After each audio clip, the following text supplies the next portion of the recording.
Vas-y, ça va t'aider. Ouais. Tu vas voir, ça va être vraiment bien. C'est parti. Elle est bonne sa paire, le retour. On est très content de vous retrouver pour une émission spéciale aujourd'hui. On vous l'avait promis. C'est une émission spéciale outdoor et gore-core.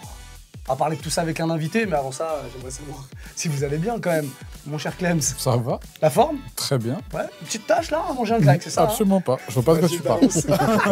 Voir ta chaussure. Fais voir tes furies, là, fais voir tes petites furies. Ah, sauce blanche là. Il n'y a rien du tout. Bonjour ces gars. Bonjour. Comment allez-vous? Ça va très bien et vous-même? Attention, hein. Ça fait 2 émissions de suite, Ouais, 3 émissions de prenez suite pas trop qu'on voit. l'habitude. On va commencer à s'habituer, c'est compliqué. Tout va bien? File un mauvais coton pour le 3e trimestre. Exactement. Trop de présentiel. Le meilleur élève, le meilleur élément, t'as toujours la petite balance là. Ouais, je suis là, Damien. Bonjour. Ouais, bonjour, vous allez bien? Ouais, ça va super. Ça va. Merci Damien. On rappelle l'adresse de la boutique. 68 rue Saint-Honoré. Ah oui. 75 01 Paris, Paris. Centre. Oui, et puis il y a internet aussi si on veut acheter du bleu de Paname. Ah bah www.bleudepaname.com. Pour la vente. Franchement, Vous savez, plus 10%. Évidemment. Eh, évidemment. 10% avec la carte de membre.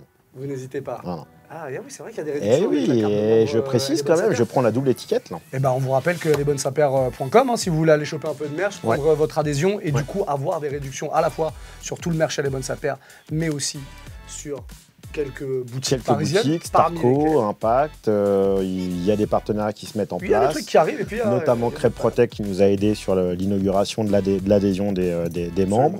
Combien on a de réduction avec la carte Les Bonnes Sapeurs quand on est membre de l'amicale Alors, du on chemin a du sport? 10% de réduction pour l'instant, ce qui est plutôt pas mal. C'est parce pas que mal. C'est à l'année quand même. Il faut C'est quand même pas mal. reconnaître que c'est une petite confrérie qui est en train de se créer et qui va prendre le pas sur l'Hexagone. Donc, surveillez les villes de Provence aussi. Très bien, j'aime bien. Est-ce qu'on peut accueillir notre invité pour parler outdoor et gorpcore? Stop ou encore d'ailleurs, c'est la question qu'on va se poser aujourd'hui et qu'on va lui poser. On sait déjà ce qu'il va répondre, mais on va quand même l'accueillir. Merci d'accueillir Jérôme Hervé avec nous. Oui, on applaudit les invités ici. C'est bien normal. Merci messieurs, bonjour. Bonjour. Bonsoir. Comment ça va? Très bien. Bon, sois le bienvenu. Bah merci de m'accueillir. Ici, on l'a pas précisé, mais on est dans les ateliers Bleu de Paname. Voilà. J'ai l'impression. Il semblerait. Il y a du soulier un peu partout et on sait que régulièrement, ça excite un peu les gens. Là. On a changé un peu la config par rapport à la dernière fois ou pas? Patron, on avait un peu de travail là ces derniers temps avec le merch de Elle est bonne sa paire, plus les interviews pour les copains, plus après la boutique à tenir, plus à préparer l'émission.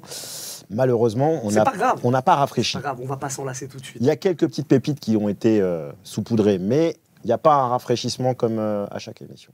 C'est bien. Jérôme. Bonsoir. Comment allez-vous? Ça va. Là, je l'avais déjà demandé. On va te présenter rapidement. Ouais. Comment tu peux te présenter en quelques mots pour les gens qui ne te connaissent pas du tout et qui t'ont jamais vu? Jérôme Hervé, directeur artistique, directeur de création et designer. J'ai 46 ans et je pense que ça suffit. Ça suffit 46 ans, 46, tu n'iras pas plus loin? Non, je vais m'arrêter là. Ça suffit. 46, c'est bien. Ok. Quand tu dis directeur artistique, par exemple, si on peut préciser un petit peu. Ouais, ça fait 20 ans que je suis dans ce DEL-là de création. Donc ça va de l'édition à tout ce qui est vraiment dans l'image, quoi. Okay. Édition, clip, scénographie, identité de marque, univers de marque, et maintenant très spécialisé dans l'outdoor depuis 5-6 ans. Ok. Les marques viennent me voir pour me dire bonjour et plus. Du coup, bon, on l'a bien compris, mais on va développer ça après. Ouais. Un gros affect pour tout ce qui est outdoor, gore-core, pardon. On définira tout ça pour ceux à qui ça parle pas. Avant ça, pour revenir un petit peu en arrière, comment toi t'es venu à la sneaker? Parce qu'il y a un amour aussi pour la basket. Ouais, de ouf. Très petit, je sais pas pourquoi, je me suis passionné sur l'objet. J'ai beaucoup dessiné de sneakers. Et j'ai commencé à déchirer toutes les pubs de paires de pompes et je les ai mis dans des classeurs par marque. Et j'ai cultivé justement cette passion de ces souliers, des univers, des joueurs, parce que j'étais dans le basket. Donc très vite, j'ai croqué tout ce qu'il y avait dans cet univers-là. Et après dans le skate. Mais ouais, très vite, j'ai commencé à kiffer ce genre de produit. J'ai pas de réponse pourquoi. Ouais. Mais en tout cas, c'est un produit qui m'a toujours croqué la tête direct. Quand tu dis que tu dessinais des trucs que tu inventais ou tu reproduisais? Bah, les deux, en fait. Okay. Je crois que la paire que j'ai le plus dessinée, ça va être une AJ1 et une Air Force et des URH, ce genre de trucs, quoi. Mais après, ouais, très vite, tu commences à te dire, hey, ça serait pas mal avec un espèce de sangle, de scratch, de conneries et tout. Et puis, bah, tu rajoutes tes trucs. Et tu as un souvenir de paire de cette époque-là, genre, je sais pas, la première paire très cool que tu as réussi à avoir, dont tu étais super fier, c'était quoi, par exemple? Une Flight. Okay. Une Flight blanche cuir, violet et rose. Première paire. vraiment gros kiff, b-ball, semelle, languette qui t'insulte dès que tu la mets tellement elle est fat. Et vraiment, première paire, et après, très vite, des Pegasus à bien coller le truc sur la semelle, je sais plus comment ça s'appelle, là, pour le... voilà. Ça, je kiffais trop, bien le coller, il fallait absolument qu'il soit bien. Et après, ça a glissé très vite dans du running, dans de la torsion, mais très très vite, je sais pas. Franchement, j'ai pas de réponse, j'ai pas la réponse, mais très vite, j'ai vraiment kiffé le produit, quoi. Tu te rappelles où tu l'as acheté cette première paire? On a pas mal parlé des souvenirs dans les émissions précédentes. Décathlon, c'est vrai? Décathlon. Non, mais parce qu'on a fait une émission spéciale Décathlon, d'ailleurs, qu'on vous invite à aller regarder si vous ne l'avez pas vu. On s'est déplacé chez eux, là-bas, au siège. Et c'est vraiment... Décathlon revient souvent dans nos émissions. Donc toi, c'était Décathlon aussi? Ouais, Décathlon. Donc sans boîte et tout. Sans boîte, hyper frustrant, la boîte. Je suis complètement d'accord avec ce délire de boîte. Mais par contre, visuellement, sur les racks, c'était assez fou de voir les racks comme ça, avec les tailles et tout. C'était assez fou. Mon père allait chez les Torsions, Adidas, et moi, j'allais chez les Pegasus. Mais Décathlon, bon d'elle d'aller chercher sa paire. Et ce goût, du coup, pour l'outdoor, j'imagine qu'il vient un petit peu plus tard. Ouais. Et il vient un peu plus tard. Moi, j'ai toujours été un peu en forêt avec mes parents. On était souvent en balade, en fait, avant d'avoir le vrai terme hiking et tout ça. On faisait des randos, quoi. On faisait déjà des balades, de se balader à droite, à gauche, partout en France. Et très vite, tu commences à t'habiller en fonction des balades que tu fais, quoi.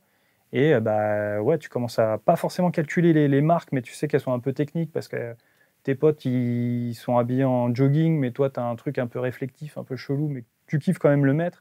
Donc ça a été très vite comme ça, l'affect de l'outdoor, il est très vite arrivé aussi, mais sans avoir d'étiquette, quoi. Ok. Donc là, c'est clairement les parents qui t'ont influencé sur ce côté-là. Ouais. Ok. Est-ce que tu peux nous expliquer ce qu'est le Quiet Hiking Club? Ouais. C'est quoi? C'est un crew de... Parce que le club, je l'ai mis, mais par exemple, c'est un club fermé. Les gens ne viennent pas forcément, on ne donne pas rendez-vous et vous êtes 10 000 et on va faire une rando.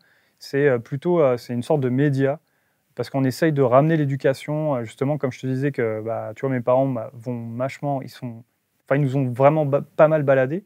J'avais cette culture-là d'apprendre toutes les essences d'arbres et tout ça. Et ça s'est perdu, je trouve. Et justement, avec ce média-là, on essaye de ramener un petit peu la culture, de faire... on n'est pas du tout dans la perf, donc on est vraiment sur l'expectative un petit peu de « waouh, c'est quoi cet arbre, c'est quoi ce spot, c'est quoi ce tracé ?»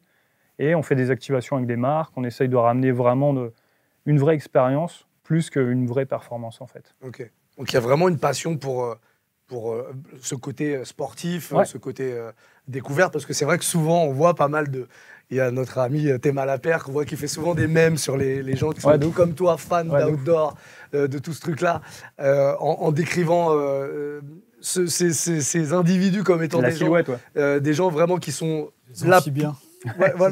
Qui sont des Parisiens, qui sont là juste pour le côté cool du fait de porter ces vêtements-là, mais qui n'en ont rien à foutre des randos et que tu vois. Qui kiffe quand il y a un moment de pluie, ou c'est ces trucs-là. Après, là, c'est peut-être que t'as pas grandi à Paris, quoi. Bah ouais. Ok. C'est que tu vois, quand tu es dans la forêt de Saint-Germain et tous ces trucs-là, moi je me souviens d'avoir un pantalon kawé orange fluo, tu vois, et je surkiffais me balader avec, tu vois, et les gens me prenaient, à mon avis, pour un abruti. Mais je trouvais ça chambé de me dire, il pleut, je suis bien.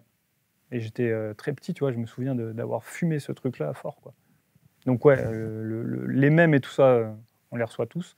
Je les reçois bien. Ça te fait rire ou pas? Ça me fait rire de ouf. Ouais, non, mais je sais pas, des fois. Non, c'est trop bien. C'est quoi ta silhouette? Ok, t'es parisien parce que t'as ça, cette paire-là, cette parka, enfin, tu vois, c'est très bien. Moi, tant mieux, ça parle. Okay. On peut définir ensemble le terme Gorpcore. Ouais. Toi, d'ailleurs, ou l'un d'entre vous. On laisse l'honneur à notre invité. Oui, si jamais vous voulez préciser. Voilà, donc qu'est-ce que c'est pour ceux qui ne connaissent pas du tout et qui sont pas... C'est une étiquette de plus, parce que c'est ça en fait le problème, c'est l'étiquette que les gens ont besoin de savoir, mais sinon à la base c'est vraiment le petit encas des randonneurs, quoi. C'est les graines de raisin, enfin les graines de raisin n'existent pas, hein, c'est un truc qui n'existe pas, mais plutôt du raisin et des graines, et c'était vraiment le Gorpcore, c'est vraiment ça à la base. Et maintenant, moi j'ai du mal parce que tu vois, Gorpcore pour moi c'est entre Gorpcore et outerwear. Le Gorpcore, le man, je le vois plus comme un ninja des villes, tu vois, qui veut pas se montrer, qui est en cagoulé et tout ça. Alors que l'outerwear, il va être un peu plus ouvert. C'est vraiment ma perception, tu vois. Avec plus de couleurs, avec moins montre un peu plus son visage, il se cache pas derrière des cagoules, alors que je le fais très bien. Hein. Mais il y a quand même 2 étiquettes pour moi. C'est plutôt comme ça que je le vois, mais alors à la base, ils se croisent et ils se décroisent. Ouais. Toi, t'es un peu des deux. Totalement. Okay. Je dirais même, on peut rajouter que le Gorp, c'est l'Anka là que tu décris. Ouais. Mélangé avec hardcore, grosso modo, ça donne Gorpcore. Et ça arrive à peu près en 2017. Ouais. Et si on se rappelle bien, ça suit à peu près genre la tendance du normcore, qui était un peu s'habiller de manière classique, de manière très simple et très minimale, etc. Donc moi, je dirais, si je ferais une différence, c'est que le Gorpcore, c'est presque plus une tendance, un truc marketing qui a été créé pour ranger un peu une nouvelle tendance et pouvoir entrer aussi une nouvelle typologie de produits à proposer à des profils qui sont plutôt urbanisés. Alors que l'outerwear, en vrai, c'est encore beaucoup plus large. Ouais. Et c'est même, moi, je fais même le parallèle avec le plein air, quoi. Ouais, de ouf. Enfin, celui qui est outerwear, il aura aisément, il est déjà parti chez le vieux campeur, alors que celui qui est Gorpcore, il ira peut-être plutôt dans un magasin presque urbain pour acheter des choses qui sont liées aussi. Mais après, effectivement, ça se croise. Les termes étaient déjà un petit peu présents avant.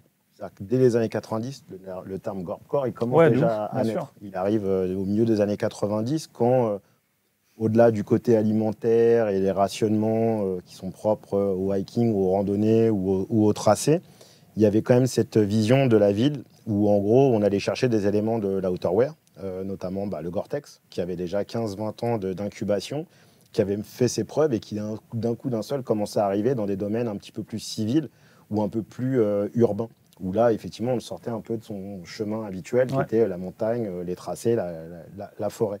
Et des premiers cahiers de tendance ont commencé plus ou moins à identifier ce mouvement-là avec le côté gore, qui vient aussi pour moi de Gore-Tex, qui est aussi la matière, et le côté hardcore. Normcore arrivera un petit peu après, mais c'est Normcore qui prendra le dessus par rapport à Gorpcore. Mais il faut quand même se remettre dans le contexte que ce terme-là était arrivé déjà à partir de 95, selon moi. Enfin, après, je peux me tromper. Mais c'était déjà les prémices. Au même type que hipster était déjà là depuis 20 ou 30 ans avant, et qu'on a redécouvert ce terme-là à partir des années 2010. Donc des fois, effectivement, il y a des nouveaux courants qui régénèrent en fait les termes. Mais il y a souvent une petite racine, 10, 15 ans, 20 ans en arrière. Il y a déjà un prémisse de mouvement, des sortes de pionniers qui ont fait le détournement des choses, qui les ont mis en ville et qui permettent après de mettre facilement ce que l'on porte aujourd'hui dans une ville comme Paris et pas forcément à la montagne ou dans des milieux extrêmes. Je voulais juste faire ce petit parallèle-là. Au même titre que le mot hipster a été un peu détourné de son sens premier. Souvent comme ça. Je pense que le Gorpcore aujourd'hui, quand on en a parlé le plus récemment, c'était aussi un peu détourné. Oui. Et c'était vraiment une appellation des gens qui vont porter des produits techniques uniquement à la ville. À la ville. Ils n'ont aucune intention de l'utiliser de la façon utilitaire des produits, en fait. Et c'est là aussi où il y a un peu la nuance. Ouais, c'est bien pour ça que ça cartonne. Ce que je disais, 2015. Seinfeld, 94, quand il dit c'est du Gore-Tex avec sa grosse doudoune. C'est les ADN, c'est les fondations. On commence à comprendre. Au début, c'est une petite joke, puis au final, il s'avère que maintenant, c'est un style de vie, quoi. Ouais, totalement. Si on peut revenir un petit peu en arrière quand même, parce que là, on va assez vite, mais c'est quoi les gammes et les marques pionnières en matière d'outerwear, d'outdoor? Il y en a pas mal, moi, je dirais... En tout cas, par exemple, les premières que toi, tu as pu découvrir? Millet. Ok. Millet, Salomon, Fusalp, Vuarnet, enfin très ski, très ski. Puis après très hip-hop, donc forcément TNF, North Face, Nautica, à l'époque. Ouais. Enfin, c'était après avec la musique que tu commences à voir des gens habillés, tu fais waouh, ça défonce vraiment. Qu'est-ce que c'est? Tu te rends compte que c'est du North Face.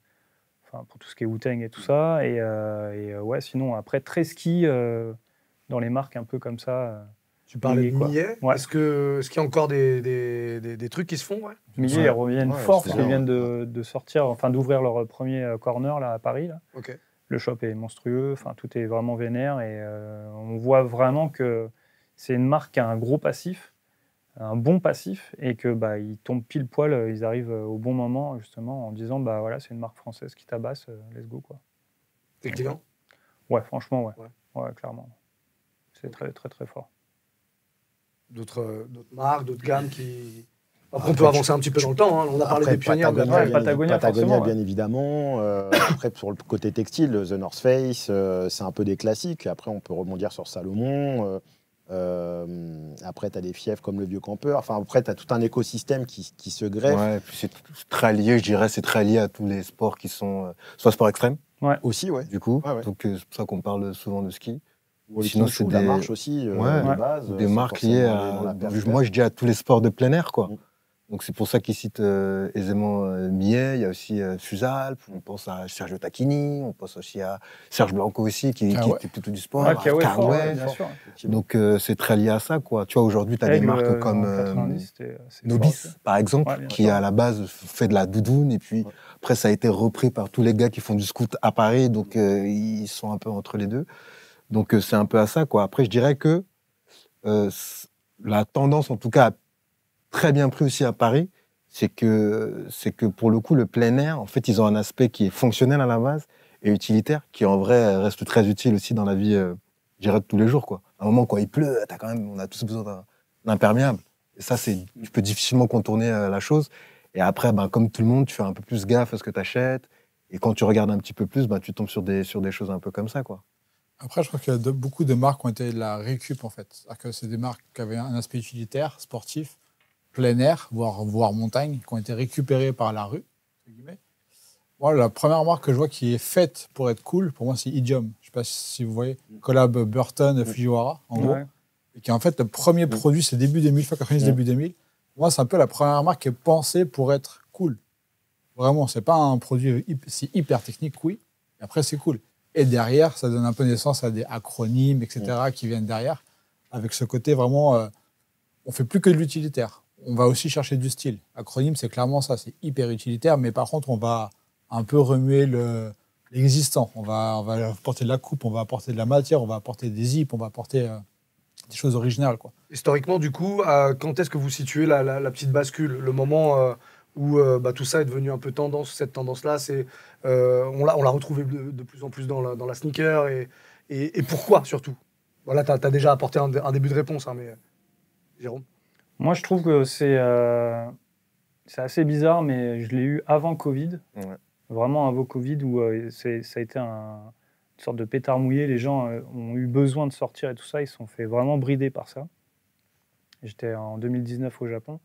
Moi, je me suis pris une énorme baffe parce que là-bas, c'est dans leur ADN, donc tout est outdoor, tout est outerwear. Et quand je suis rentré, bam, il y a eu cette histoire-là, mais déjà, il y avait déjà ce process d'ouverture sur des marques un peu hyper japonais, enfin tout ce qui était Snow Peak et tout ça, tu vois, ça commençait à arriver en France, les gens commençaient à dire ouais, j'ai un barbecue, enfin des trucs absurdes, normalement tu parles pas de barbecue, mais là tu commençais à parler de barbecue et tout ça, et là il y a eu le Covid. Je pense que 2018-2019, on va dire que j'ai eu la sensation que vraiment les gens se sont intéressés. Moi ça va faire 15 ans vraiment que je suis dedans, et avec Tequila Tex, on se regardait, on se disait, quand on marche dans la rue, le regard a changé. Parce qu'au début, les gens nous demandaient sur quelle planète on allait aller. Maintenant, ils nous demandaient, tu vois, ils nous disaient, waouh, c'est quoi ta paire? C'est quoi ton fut? C'est quoi ta veste? Ouais, donc vraiment vers 2016, 2017, 2019, un truc comme ça. Ok, on salue Tequila Tex au passage, qui est venu nous voir plusieurs fois et avec qui on avait fait un bel épisode sur tout ça. On avait fait une première version. Alors lui, pour le coup, c'est un passionné. C'est comme un cuisinier quand il te parle de bouffe. C'est quelque chose. Tu le connais très bien, ouais. Du coup, vous voulez rajouter des choses? Il y a aussi, un tout petit peu avant ça, il y avait Adidas, quand il est sorti la collection NMD, qui était pour Nomade à la base.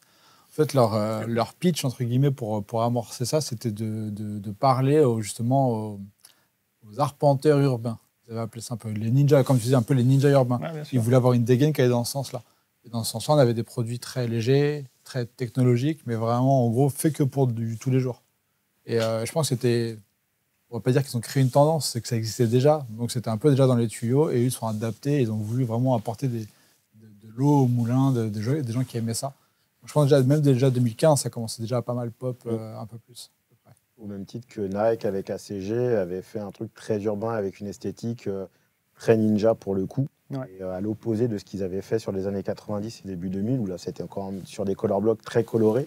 Là, ils reviennent avec une écriture très typo, avec des cartouches bien graphiques, des cagoules. On voit l'apparition des cagoules, des visages un peu masqués, de l'exosquelette en footwear. Ça prend pas tout de suite. Ça mettra un petit peu de temps. C'est l'époque des Rolson Hughes. Exactement. Je cherchais le nom du designer. Et effectivement, c'est une écriture qui, à mon avis, avec le temps, restera, parce qu'avec le recul, tout ce qu'il a pu produire entre 2015 et peut-être 2017, 2018, parce qu'après, je crois qu'il bouge. Et puis, il est récupéré chez Acronym. Et puis après, je crois qu'il y a du Yeezy, non? Pas très loin, non? Je crois qu'à un moment donné, Kanye le fait appel à lui aussi. Vers là, juste avant les déboires de Kanye, je crois qu'il avait été absorbé par Yeezy. Mais en tout cas, c'est un mec talentueux et qui avait une vraie force de frappe et une vision contemporaine de l'outdoor ou du gorpcore, ça dépend de quel point de vue on se place. Mais globalement, c'est vrai qu'il a amené une vraie vision contemporaine. Parce que le second temps, moi, du coup, je le dirais que c'est après le Covid, où là, pour le coup, on a compris qu'il y avait un élément qui avait une bascule, en tout cas, sur le style. Et qu'après, là, on est inondé. Il suffit juste de voir les derniers modèles de toutes les marques. On est inondé de paires qui sont pas forcément outerwear, mais où on peut voir sur les semelles qu'il y a clairement des inspirations. Genre, moi, je pense à des technologies comme le Gore-Tex, mais qui sont partout, quasiment aujourd'hui, alors que c'était plutôt rare quand même. Et on en a la preuve d'ailleurs. Un petit peu avant. Je crois que sur celle-là, il y en a. Les deux. Les deux, les deux. Gore-Tex. Tu vois, et sur pas mal de paires, que ce soit sur des paires qui sont genre empruntées à l'esthétique outdoor, et parfois même sur des paires sportives, genre running trail. Genre le trail, on n'en a jamais autant parlé. Le Ironman, on n'en a jamais autant parlé. Tu vois, par exemple. Et c'est comme ça que ça arrive progressivement sur les baskets, quoi. Et je dirais même qu'aujourd'hui, en tout cas en ce qui concerne les sneakers, les gens, je pense, se préoccupent assez peu, finalement, de l'origine stylistique, je dirais, de leur basket. Le consommateur de base, il en a rien à foutre, je pense. Il regarde le style et on lui a proposé un style qui est plutôt cool et il va le mettre avec un pantalon cargo sans se préoccuper de savoir que le cargo, à la barre, c'est une pièce militaire. Tu vois, donc ils vont essayer de mixer moi, j'ai plein de références du plein air, parce qu'en fait, le plein air, pour moi, après vous me dites si je me trompe, ça reste finalement assez large. Quand tu portes un trench Burberry, à la base, c'est du plein air, tu vois. Non, mais d'accord. C'est prévu pour ça. Non, et donc, c'est ça qui est cool aussi, c'est que ça. C'est totalement plein air. Et que ça navigue en vrai entre, je dis, plein de styles. Le vêtement de chasse, c'est du plein air. De ouf. Le vêtement de sport, ça peut être du plein air aussi. Et je pense que c'est aussi ça la force de l'outerwear, c'est que c'est pas. Enfin, on l'identifie comme un style, mais en vrai, ça navigue entre le militaire, le workwear, le sport, et que ça peut parler potentiellement à tout le monde, quoi. Très souvent, dans la technologie des vêtements ou dans le montage, soit les militaires sont passés un petit peu avant, soit le milieu industriel et vêtements de travail est aussi un petit peu passé. Et là, tu saupoudres un petit peu avec un peu de sport extrême ou après un peu de sport de glisse ou de la randonnée. Donc là, après, tu arrives dans le domaine plus public ou un peu plus sport. Et c'est vrai que et on s'est tous rendu compte qu'en fait, dans tous ces domaines-là, que tu prennes un mec dans le skate ou que tu prennes un mec dans le graffiti ou que tu prennes un mec dans la musique ou dans même d'autres domaines, tu vois, d'autres courants stylistiques, tu t'es rendu compte qu'en fait, il y avait des jardins d'extérieur qui étaient cultivés en fait, dans tous ces domaines de contre-culture ou de subculture. Donc du coup, là, tu dis, en fait, ça y est, on est tous sur le même terrain, donc on peut se parler. Et effectivement, c'est pour ça que maintenant, des mecs viennent te voir en disant, ah ouais, en fait, c'est chambé ce que tu portes. C'est quoi? C'est la OKN et tout. Ah, c'est génial, j'adore les semelles épaisses. Alors que la même personne, il y a peut-être 4-5 ans, tu vas regarder et dit, waouh, les chaussures orthopédiques et tout. Bien sûr, un classique. Et c'est parce que, effectivement, par le biais des réseaux sociaux ou par le biais des consommateurs ou même des chaînes comme Decathlon, si on prend Decathlon avec lesquels on était, de l'hardware, de la chaise ou à l'ensemble, ils ont quand même créé une sacrée école avec Kalenji, avec les tentes Quechua. Et tout ça, après, c'est en plus métamorphosé comme des campings de four. Donc, c'est là, je dirais que tu as des momentum aussi, tu vois. Moi, je me rappelle que la première fois que j'ai vu, moi, perso, la première fois que j'ai entendu parler de Salomon, c'est quand ils ont débarqué chez Broken Arm. Tu vois, je veux dire que ça, pour le coup, c'est un curseur aussi qui est, je trouve, assez important. Parce que là, pour le coup, je crois que vraiment, ça a débarqué dans le... Moi, je dis dans le... En tout cas, pour les mecs qui ne connaissaient pas, qu'on a commencé à en parler, même au-delà du plein air, comme quelque chose qui pouvait toucher les gens. Aujourd'hui, une marque comme... Pardon, je t'ai coupé. Non, pardon, je parle juste de moi, pour le coup, qui ne suis pas du tout plein air, tu vois. Et je dis que ça a bien pop à Paris et que ça a été un curseur aussi justement, pas mal, tu vois. Qu'est-ce que ça t'inspire, toi, ces connexions avec la mode, avec le luxe? On reviendra pour toi. Non, c'est pas grave, j'étais en train de la faire en off, comme ça au moins je me la faisais. Fais-la dans ta tête. Non, mais pour rebondir sur ce que dit Sega, toi étant dans le truc depuis, comme tu le disais, une quinzaine d'années, de voir l'évolution et de voir que la mode s'y intéresse, le luxe, les défilés, etc. Est-ce que il y a un côté un peu puriste qui dit la récup, tout ça, ou alors c'est cool? Pas du tout, parce que je trouve ça justement cool qu'il y ait une ouverture. Comme, tu vois, à la fin 2000, après le Covid, les gens sont partis, quoi. Tu vois, ils avaient besoin de bouger, donc dans la mode, je trouve ça chambé qu'il y ait des crosses comme ça. Moi, un des crosses préférés, c'est Ike et North Face, tu vois. Je trouve, niveau vêtements, c'est une folie, c'est une dinguerie d'avoir fait ça. Et après, oui, tu as tout ce qui est avec Boris et Salomon, enfin, tu vois, tous ces crosses comme ça sont assez cool. Donc, je suis pas du tout rageux en disant c'est de la récup ou quoi que ce soit, parce que eux, ils apportent leur version et leur vision en détournant ou en updatant certaines paires et certaines silhouettes. Tout le monde le fait, tout le monde l'a toujours fait, ça a toujours été récupéré à droite à gauche. Chambé. Franchement, si ça peut step up et avoir encore un nouveau regard sur ce genre de courant, tant mieux. Je viens de faire l'avocat du diable. Est-ce que l'on n'a pas atteint un sommet? On y est. On y est depuis 2 ans. Voilà, merci. J'allais le dater dans cette période-là, parce qu'effectivement, depuis que Gucci North Face a commencé à se faire, c'est un peu comme Supreme Vuitton en 2015. Le streetwear est arrivé à son apogée à ce moment-là. Tout a explosé derrière, parce que c'est devenu une destination et tout le monde a compris que le streetwear c'était cool et que ça se mélangeait avec le luxe, la mode et tout ça, qu'il y avait des objets, du merch, et c'était génial, vraiment la fête. Et puis là, on redescend petit à petit dans le streetwear, on revient sur des fondamentaux. Le streetwear reprend un peu ses lettres de noblesse, la mode reprend un peu ses lettres de noblesse de son côté. Et là, maintenant, depuis 2 ans, on voit quand même qu'il y a pas mal de collabs avec l'environnement outdoor et l'environnement luxe, tu vois. Donc, est-ce que c'est pas les extrêmes qui se rejoignent et qui, à un moment donné, sont obligés d'un peu de redescendre pour recréer une histoire? Est-ce que c'est pas le luxe qui va un peu piocher partout ce qui l'intéresse, qui va prendre ce qui l'intéresse? Comme ça a pris le skate il n'y a pas si longtemps, ça a pris la culture hip-hop il n'y a pas si longtemps, là ça va chercher de l'outdoor parce que ça les intéresse. Et encore une fois, dans 1 an ou dans 2 ans, ils passeront à autre chose. Question dans la question. Parce qu'en fait, les riches font du sport aussi. Donc bêtement, tu vois, quand tu as des marques de luxe qui pop, qui font de l'outdoor, voilà, Moncler et autres marques... toutes les gammes des grosses marques qui montrent, des marques d'outdoor qui montrent leurs marques de luxe aussi, premium. Donc non, c'est normal. Moi, c'est normal, et en même temps, on sait que c'est pour ceux qui sont pétés d'oseille que ça ne marchera pas. Moi, quand je vois un skater qui skate en Vuitton, j'ai un peu du mal. Quand je vois un mec qui fait du hiking en Moncler ou Gucci, North Face, tu vois, très bien. Salomon, est-ce que vous expliquez... Est-ce que vous arrivez à expliquer pourquoi ils ont tout niqué Déjà parce qu'ils ont développé une gamme lifestyle, sport style. Peut-être avant même pas mal de marques qui sont déjà présentes depuis très longtemps, quoi. Et ça, je dirais que c'est là où ils ont été très bons. Et ils ont fait aussi, c'est eux qui ont initié, je dirais, les premières collabs aussi. En tout cas, dans les marques outdoor et de plein air. Et tu vois, je parlais de Broken Arm, c'est pas anodin, quoi. C'est le tournant. C'est le tournant. C'est le gros tournant pour Paris. C'est le gros tournant, quoi. Pour Paris, en tout cas, tu vois. Pour la mode, en tout cas. Pour l'arrivée de l'outdoor dans la mode, et la mode avec ses lettres de noblesse, on va dire. Pas la mode, juste on aime bien s'habiller. La mode, c'est voilà. Parce que tu suivras Avier, Margiela, qui sont assez réussis en plus dans les designs. Bien sûr. Ils ont fait des belles choses aussi. Ils ont réussi à créer, finalement, je dirais, des crossovers. Entre... Et puis ils ont bien géré la distrib. C'est-à-dire qu'ils ont fait évoluer le truc de la bonne façon. Ils ont pris leur temps, ils ont incubé dans les boutiques très, très pointues, puis un peu moins, puis pour descendre, pour aller finalement chez Foot Locker, etc. Mais ils ont pris le temps. Ils l'ont pas fait trop vite, ils n'ont pas voulu manger trop vite. Et c'est une mentalité aussi. Ce qui fait que ça a permis aux gens de ne pas faire l'overdose immédiatement et que finalement de plus en plus de gens soient familiers avec et que ça parle à plein de gens différents. C'est la mentalité plein air, quoi. Je dirais dans le sens où ils essaient pas particulièrement de surproduire.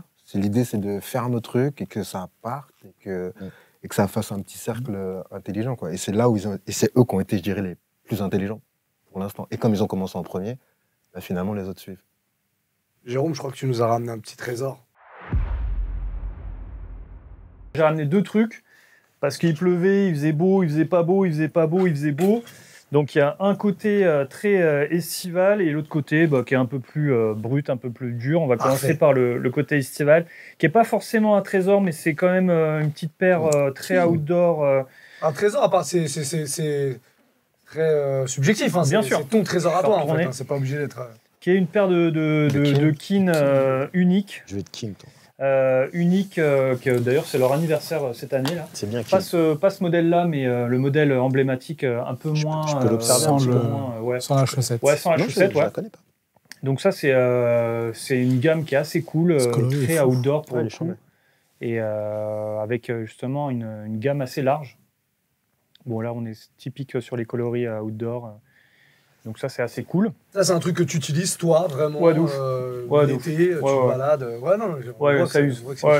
Ça. C'est très bien. Et l'autre, c'est mon côté passif de basketteur et avec le cross de l'outdoor, quoi. Normalement, tu aurais dû trouver, là. Ouais, je regarde pas. Je me laisse faire. Mais sur une petite boots qu'on aime bien, la Famposite ACG Boots. Elle est cool, hein. Pas les champs. Elle est champ. Celle-là, c'est un petit pain dans la gueule à chaque fois que. Ouais. Ça, c'est magnifique. Une de mes préf, franchement. Ah, j'avoue qu'elle est mortelle. On est sur vraiment le chausson, on est vraiment sur la Famposite qui était vraiment le. Ça, c'est top. Ça m'a tué en b-ball, ça m'avait tué. Donc le cross ACG Famposite, vraiment. Tu vois, là, je le mets sur ma liste. Ouais, celle-là. Ça vaut combien, ça? Alpha Zoom. Franchement. Ça vaut un petit billet, quand même. Ça vaut un petit billet et merci Vinted. Clairement, parce que le gars l'a vendu et ne savait pas ce qu'il me vendait. Quoi, 2,60, 2,70 peut-être? Ouais, on est peut-être un peu plus maintenant. Peut-être un peu plus, hein. Ouais, parce qu'il y a eu justement le Gorpcore qui a. Ouais, faut trouver. Et je l'ai touché à 70 balles. Et, ah ouais. T'as pas le droit, t'as pas le droit. Jérôme, t'as pas le droit. C'était quand il m'a dit 70, j'ai dit oui. T'es sûr? Ouais, je pensais que c'était un. On va le rappeler. Ouais. Je pensais que c'était un fake, tu vois. Et je me suis dit, c'est pas possible et tout. Et non, j'ai halluciné. C'est pas possible. De toute façon, c'est pas contrefait, ça. Non. Franchement, ce modèle-là. Je pense qu'il n'y a que Jérôme Hervé qui va sur des paires comme ça en France. Tu ne pourrais pas y aller là-dessus? Et t'es qui? Si, carrément. Là-dessus, tu... Ouais, mais tu sais qu'en plus, du coup, je peux le raconter parce qu'on se connaît, on se connaît quand même pas mal avec Jérôme. Et en fait, la connexion, elle s'est faite comme ça, sur la dégaine, en fait, à la base. Ouais. C'est qu'en fait, on s'est rendu compte qu'on avait les mêmes centres d'intérêt au niveau que ce soit des baskets ou de la PESA. Parce qu'aujourd'hui, il porte un pull orange traître. Mais sinon, il s'habille souvent de manière en noir, etc. Sauf que lui, pour le coup, il est plus sur une écriture outdoor, c'est-à-dire avec des matières techniques, que ce soit du nylon, etc. Et qu'il est aussi très branché matière. Et que moi, en fait, je suis plus mode, quoi. Et c'est en discutant avec des mecs comme Jérôme ou comme Teki qu'on a réussi ici aussi, que je me suis rendu compte qu'en fait, qu'il y avait des passerelles de ouf entre le outdoor, le Gorpcore et du coup et la mode. C'est quoi les marques là qui ont un coup à jouer avec toute cette histoire pour parler uniquement de sneakers, de souliers? Là, on a par exemple Merrell devant nous. Merrell qui revient fort, Mizuno qui revient. De toute façon, les deux pieds là, c'est les deux gros punch d'outdoor qui arrivent. Tu peux nous décrire la paire, voilà, pour les gens vraiment qui connaissent rien, nous expliquer ce qu'il y a, ce qui fait que c'est une paire outdoor et tu vois vraiment pour vulgariser le truc. C'est une paire agressive, tu vois, agressive parce que la sole, il y a des crampons, donc elle est faite pour tenir sur différents revêtements d'outdoor, quoi. Enfin, d'outdoor. Donc, elle est tout de suite plus haute parce qu'il y a quand même un certain maintien. Elle est forcément Vibram parce que qui n'a pas sa semelle Vibram maintenant. Et elle est forcément Gore-Tex parce que tu vas te balader forcément dans la boue, forcément dehors, forcément partout. Donc, c'est quand même une paire, à mon avis, qui est très polyvalente. Et elle a des codes de running, elle a des codes tu vois, elle est très... elle est très agressive, celle-là, tu vois. Pour le coup, de toute façon, toutes les paires de trail, toutes les paires d'outdoor, généralement, elles sont rarement passe-partout. Elles ont quand même un shape assez violent. Tu vois, moi, ça me fait penser à une espèce de requin, là, avec ce ripstop et tout ça, là, c'est assez violent. Mais c'est plutôt cool, tu vois, ce petit mesh qui apparaît, c'est lacet technique, un peu de corde, ce taux aussi renforcé. Tu parles de Vibram, là, sur la Mizuno, c'est Michelin? Ouais. C'est les deux qui se mettent la tête. Hein. C'est clairement... tu as quelques marques qui sont sur Michelin. Michelin aussi qui font des bons pneus, donc forcément, ils font des bonnes semelles aussi. Hein. Ça marche très bien. Une préférence, toi? C'est pas une préférence, c'est une habitude. C'est plutôt Vibram. Hein. Voilà, Vibram. Après, tu vois, je sais que... La Continental aussi qui fait des semelles. Continental, aussi. Okay. Mais c'est plutôt... même pas une habitude, c'est plutôt une récurrence, tu vois. C'est qu'il y a quand même beaucoup plus de paires qui sont en Vibram. Historiquement, c'est comme le Gore-Tex, c'est des marques en soi, hein, et c'est des marques qui valorisent. Et quand tu as Vibram ou quand tu as Gore-Tex sur un produit, il faut savoir que le produit a été testé en chambre, notamment pour Gore-Tex, parce qu'on ne peut pas utiliser le terme et la marque, on ne peut pas la poser sur le produit. Donc tu n'as pas fait des tests sur à peu près 1000 produits ou 500 produits pendant 24 heures. Et il les trempe, et il les trempe, et il les trempe, et il les trempe. Et s'ils se rendent compte, par les biais des machines ou des ordinateurs, qu'en fait, il y a une humidité, une pénétration d'humidité, c'est qu'elle n'est pas étanche. Donc, elle peut pas avoir le produit ne peut pas avoir la labellisation Gore-Tex. En tout cas, tu ne peux pas l'apposer à même le produit. C'est une des règles d'or. Ce qui fait... Oui, du moins gros. Voilà. Ce qui fait un peu suer d'autres marques, comme l'a dit Jérôme. Et c'est pour ça qu'il y a beaucoup de marques d'extérieur, on va dire d'outdoor, notamment North Face, qui a voulu développer son propre système étanche de membrane pour justement pas être dépendant de tout ça. Quoi. TNF et... Oui, puis ça doit coûter hyper cher, j'imagine. Columbia également, je pense que c'est ça aussi le défi dans le...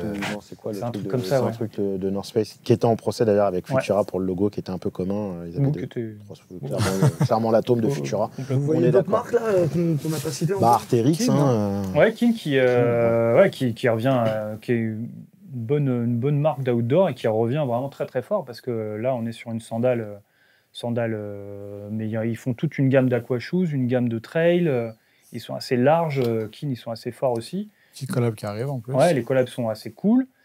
Qu'est-ce qu'on a d'autre en paire qui tabasse fort en ce moment? Comme si Arc'teryx, ils ont sorti des produits footwear là, qui sont très intéressants aussi. Ouais, très très fort. Ouais, que ce soit du trail, du run, de l'after-run. On est dans le ninja, quoi. On est un peu plus de l'info-composite. Très cher aussi, j'imagine, non? Pas si déconnant. Quoi, Arc'teryx, franchement, pas tant. Hein. Sur le textile, ils sont chers, quand même. Ouais, sur le textile, c'est pas si... Après, ça reste abordable. Enfin, je trouve. Oui, par rapport à d'autres, tu vois...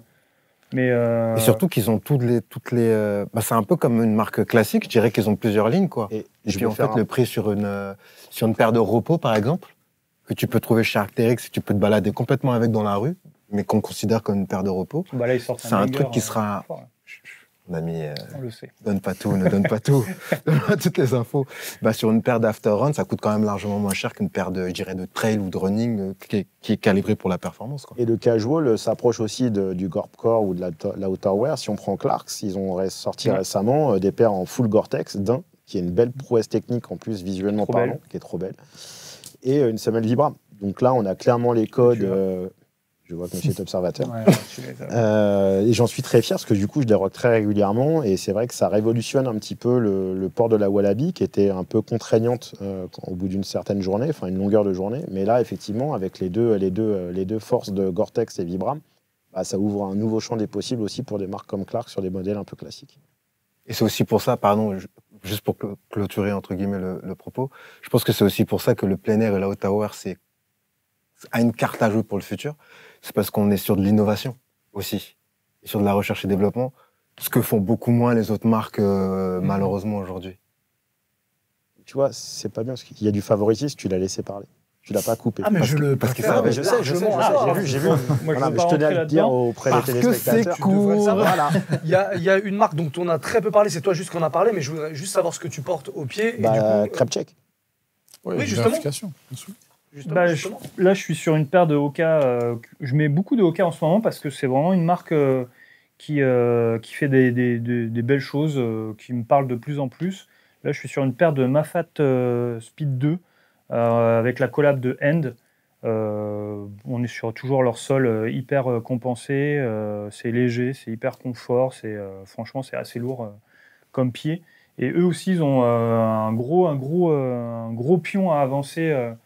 À mon avis, cette année, là, ils sortent leur flagship, donc ils vont ouvrir à Paris. Donc, est-ce que je balance une news? Non, je pense que les Instagram ont déjà droppé. Donc, eux, ils sont assez balèzes. Et puis, ils sont assez différents. Ouais, ils ont une bonne approche produit. Après, au niveau com, pour l'instant, ils sont un petit peu en backup, je trouve, par rapport aux autres. On va voir ce qu'ils proposent après en communication, mais c'est vrai qu'en produit, ils sont assez forts. En condition, tu l'as même pour faire quoi, celle-ci? La dernière rando. Ouais, vraiment. La dernière rando. C'était pas celle-ci parce qu'elle est clean. Là. C'est exactement celle-ci, mais je vole. Du coup, Ouais, c'est beau ça. Ah, ça aide pour la rando. C'est clair. Ça aide. Mais non, ouais, franchement, non. T'as un amorti de malade. Donc, non, généralement, les paires, j'essaye de les rocker comme il faut, quoi. Voir jusqu'au bout, tu vois, ce que ça peut donner. Mais vu que je suis un putain de maniaque, quand je rentre, je les nettoie fort. Il y a un dont on n'a pas parlé du tout. C'est vrai. On running, dont le trail et l'outdoor fait partie de l'ADN total, en fait. Et aussi, ils ont leur truc à jouer. Ouais, bah, ils arrivent fort depuis 3 ans déjà. Ouais. Et juste après le Covid. C'est ça. Juste après le Covid. Ils ont lifestyle à partir de là. T'as aussi Anta. Anta, ouais, un petit peu. Ouais, Anta. Avec la collab avec Anta qui est pas mal aussi, ouais. C'est plutôt une marque chinoise, du coup. Ouais. Mais qui est plutôt pas mal, quoi. Mais On, ouais, ils font des belles collabs aussi. Bon, après, c'est une histoire de collab. Moi, je retiens surtout les belles collabs qui me marquent vraiment. Salomon, Ed Wonder, t'as deux marques d'outdoor qui font un truc, c'est plutôt cool. Et ouais, On avec PAF, c'est juste mignon aussi. Mais ouais, il y a quand même pas mal de trucs qui arrivent cette année. Je pense que ça va être assez fourni encore. Okay. Pour justement un courant qui est censé être vraiment à son apogée depuis déjà 2-3 ans, il y a encore des belles choses qui apparaissent. C'est une petite déballe. Allez, on y va. La petite déballe. Attention au plafond aussi. Déballe. Classe. Pas mal. Bah, c'est-à-dire qu'il a dû s'entraîner, le lanceur, après ce qu'il nous a fait sur l'émission Décathlon. Je vous rappelle. Hein. Tu vas finir MVP, quoi. Un indice très rapide, 0 défaite. Ça va très vite. Undefeated. Ouais. Ah, mais c'est la... la Oumara Undefeated. Ouais, ok. Dis-moi que c'est la du coup. turquoise. Je sais quoi, la aqua, la verte, la... Dis-moi que c'est la turquoise. Turquoise. Tu déballes, tu observes. Je sur la pointure, alors. Je la garde direct. Hein. Ça se trouve, c'est pas ça. Ça va pas être ça, tu vois. Ah ouais, c'est ça. De quoi? Et le colorway va être très très important. Bah, c'est la mienne. Ah ouais, je reconnais la boîte. C'est la tienne? Ouais, c'est la mienne. Ah, c'est un peu grand. C'est pas une grave. grande boîte, ça. Non, mais Regarde, je vais faire un... Tu mets 2 paires à toi dedans. C'est quoi, 10 et demi? C'est bon, c'est un bon coloris, mais c'est pas le. C'est pas celui que t'attendais. C'est bien quand C'est même. la bubblegum, mais celle-là est cool. C'est mignon quand même. C'est vraiment. Alors, racontez-nous, tiens, qui veut parler? Jérôme, peut-être? Ouais, bah. Déjà, est-ce que ça te parle? Et qu'est-ce qu'on a là? Oumara, très grosse gamme outdoor de chez Nike. J'ai mis longtemps à m'y faire à ce pied-là parce qu'il y a 2 gammes de Oumara. Et celle-là, c'est celle qui me parlait moins. Ils m'ont recloqué avec leur gamme Undefeated, vraiment. Parce que beaucoup de détails, parce que puis des colorways qui changeaient. Mais c'est quand même un pied qui est hyper important, hyper marqué de l'outdoor, quoi. Clairement, chez Nike, ça manque ce genre de pied qui revient comme ça, tu vois, des nouvelles innovations. Celle-là, elle avait fait vraiment grand bruit. Et ce cross, il est très, très, très, très, très fort, quoi. Très, très fort. Et c'est vrai que ce colorway, en fait, ce olive anthracite, ciment et tout ça, il est quand même mignon. Ah, c'est pas mal. Il est quand même mignon. Ouais, ça reste une belle pioche. Thomas, ça te plaît ça, non? Ça me plaît. Ça me renvoie 25 ans en arrière. J'en ai beaucoup porté. Gamme de trail, un peu tech band d'ACG, mine de rien, qui a souvent été affilié à ACG, mais au final, ça ne l'est pas réellement. Mais au final, c'est un peu la même. C'est les cousins germains. Et surtout, c'est la distribution. C'est que ce modèle-là en particulier, il était dispo chez Foot Locker. Et il y a eu beaucoup de gammes exclues Foot Locker. Triple black, des grises et noires. Alors après, il y en avait aussi dans le réseau, surtout aux US, elles étaient plutôt présentes dans les chaînes américaines. Mais en Europe, si tu voulais te faire kiffer en Oumara, t'allais chez Foot Locker. Et on m'a envoyé une photo il n'y a pas si longtemps, pas plus tard que cette semaine, où je les porte il y a 25 ans, là, et on les sort aujourd'hui, donc ça me fait marrer. Une photo qu'on vous affiche ici. Ouais, mais je crois que vous n'allez pas être déçus. Hein. La magie de la téloche, putain. Vous n'allez pas être déçus de la photo, je pense. Hein. Voilà. Et c'est la full black. Ces gars, ça te parle, ça? En full black, peut-être. Elle n'existe pas. Elle existe. Si, elle existe. Si, elle existe. Dans cette gamme-là, ils l'ont fait. Après, moi, ce que j'aime bien... On l'avait chroniqué en triple black. On n'était pas certain, mais au final, vu qu'il y a tellement de travail de matière, d'empiècement et tout ça, le triple black sort plutôt cool. On a sur du caoutchouc, Non, très belle réussite. Les boîtes sont belles, ça m'énerve d'ailleurs. Ça m'engage, j'en ai pas une seule. D'ailleurs, si vous me voyez, Undefeated, Pensez à moi, franchement, parce que là, faut pas déconner. J'en ai pas une seule. J'en ai pas une seule. Bah oui, il y en a 3 qui sont sortis, voire même 4, je crois, avec une famille and friends. Donc forcément, il y a un moment donné, les gars, redonnez un petit peu quand même. Pensez, Georgetti. Mais sérieux,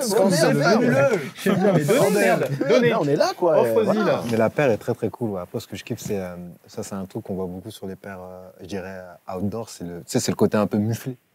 Moi, je dis, tu vois, qui est un peu large sur l'avant. Et ça, c'est trop cool. Mais ouais, clairement. Hein. Pas dans ce coloris, mais. Un gros doigt de pied, c'est bien pour toi, tu vois. Et la paire me parle, quoi. Ah, parce que ça se voit. On voit, il sort de la chaussure. L'accident. Tu parles de la furie. Des trucs qui fâchent, toi. Vous parlez de mes fêlures, lui. Ah, la balle de bowling? Bah oui. Ouais. Bon, bref, c'était en championnat. Il y a des archives sur Internet. Tiens, tu parlais de Full Black. Non, je n'avais pas. Tu crois que j'avais lancé Full Black. Et on va en profiter pour faire cette transition pour savoir ce que tu portes, puisque les gens veulent savoir. Donc moi, je porte une paire de 1906. Ne la lève pas, il y a des plans. Il y a des gros plans sur toi.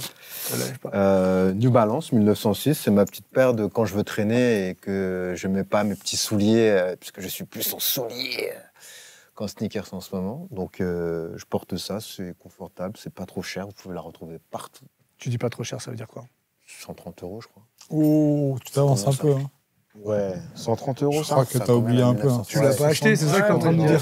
Tu l'as pas payé? Celle-là, non, c'est New Balance. Pour être honnête avec toi, c'est que j'avais fait un talk pour New Balance, pour la sortie justement de la paire. Et ils me l'ont gracieusement offerte. Attendez. La vérité. Mais oui, mais vous voyez que. Vous remarquez que je la porte. Mais je la porte en revanche, vraiment, parce que c'est l'une des seules paires que je porte régulièrement. Magnifique. En rapide, moi aussi, je porte bien. Un peu plus de couleur de ce côté là-bas. Je voulais faire honneur à l'invité. Et dans le thème un petit peu. On apprécie. Presto acronyme, 2e génération. Ouais. Voilà. Paire que j'aime bien, que j'aime un peu trop, parce qu'elle est quand même dans un sale état, elle a un peu trop vécu, mais je l'aime beaucoup. Ouais, elle a beaucoup marqué, grosse paire. Ouais. Très très forte. Pour terminer, j'ai gardé le meilleur pour la fin. Thomas, je sais que tu voulais nous parler de cette paire. Donc allons-y. Il y a eu ça a été coupé. Pas du tout. Pas du tout. C'est un oui. Très bien. Pour terminer, Jérôme, c'est quoi l'avenir pour toi, les projets? Moi, tu me regardes plus, en fait. Oh merde, ça va vraiment croire que je fais c'est un vieux coup. C'est une catastrophe. Le gars ne me regarde plus. Je suis désolé. Je peux faire du breakdance, faire une coupole devant lui. Attends. Oui, effectivement, je porte une paire de Nike Flow de la gamme ISPA, sortie en 2020. Voilà, que j'adore et qui, pour moi, en 2020, dans les années 2020, correspond tout à fait au Gorp Core de chez Nike. Peut-être un petit peu plus que ACG, parce que ACG reste quand même très core outdoor, alors que les gammes ISPA s'adressent quand même plutôt aux ninjas de la ville, à des gens qui sont très citadins. Est-ce que, comme notre ami, tu les portes en condition? Je les porte dans toutes conditions. Non, c'est pas ma question. Quand je dis en condition, petite rando... Non, ninja de la ville, il a dit. Vous verrez la photo d'archive par rapport à cette image-là. Je veux dire la photo qui s'affiche. Ici. Qu'on m'a gentiment envoyé depuis le Japon. Non, mais c'est vrai, en plus, c'est pas des lol, c'est un vieux pote que Instagram m'a fait reposter. Il a ses entrées, lui aussi. Ah, bien sûr. Voilà. Mais la photo est improbable, hein, je pense que vous n'avez pas... Alors, commentez, dites tout ce que vous pensez de cette photo. N'hésitez pas, les commentaires sont là pour ça. Je sais même pas si je vais la passer, la photo, de rien. Bon, pour terminer, alors Jérôme, déjà, merci de nous avoir accompagnés, c'était très cool de t'avoir. Merci à vous, très cool. Qu'est-ce qu'on peut te souhaiter pour l'avenir? Qu'est-ce qu'il y a? Est-ce qu'il y a des projets? Est-ce qu'il y a des trucs à suivre? Un petit Instagram, par exemple, il se passe des choses sur Instagram. Ouais, il y a mon Insta, c'est Jérôme Hervé. C'est celui-là. Ouais. Hey. Et à checker, parce que pour le coup, Degen full outdoor, mais depuis quelques... Ouais. Puis la tectonique. Et des images folles aussi. Ouais, full outdoor. Vous pouvez remonter la timeline très très loin. Et du coup, à côté de ça, il y a quoi?